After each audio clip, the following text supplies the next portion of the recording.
আনন্দময়ী মা কে ছিলেন? আনন্দময়ী মা ছিলেন একজন আধ্যাত্মিক সাধিকা। ব্রাহ্মণবাড়িয়া জেলার খেওড়াতে মায়ের জন্ম হয়। বিপিনচন্দ্র ভট্টাচার্য এবং মোক্ষদা সুন্দরী দেবীর ঘরে একটি অপরূপ শিশুকন্যার জন্ম হলো। জন্মেই মা কাঁদেননি, আচ্ছা। মা খুব সুন্দর হেসেছিলেন। এবার মায়ের তো হাসি দেখে সবাই খুব আপ্লুত।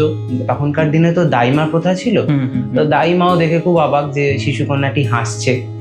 এইবার পরবর্তীকালে মা যখন পূর্ণ জ্ঞান হলো, আর একটু বড় হলো, তখন আমাদের দিদিমা মানে মায়ের মা মোক্ষদা সুন্দরী দেবী উনি মাকে জিজ্ঞাসা করলো যে তুই জন্মে এরকম এত সুন্দর হাসলি কেন?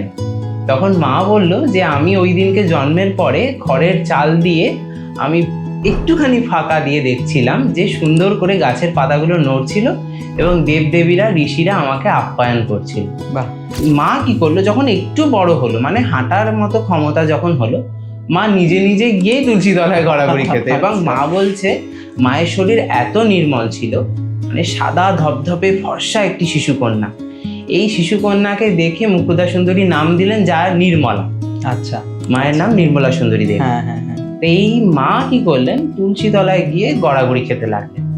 তো গায়ের মধ্যে সাদা গা, একদম একেবারে সুন্দর ফর্সা টুকটুকে, তার মধ্যে সবুজ সবুজ মানে সুন্দর যে তুলসী মঞ্জরিগুলো গায়ে লাগতো, অপরূপ সুন্দর লাগতো। যেন মা খুব ছোট থেকে নিজের গায়ের সজ্জাটা ঠিক করে নিলেন যে কি পরবেন আর কি পরবেন না।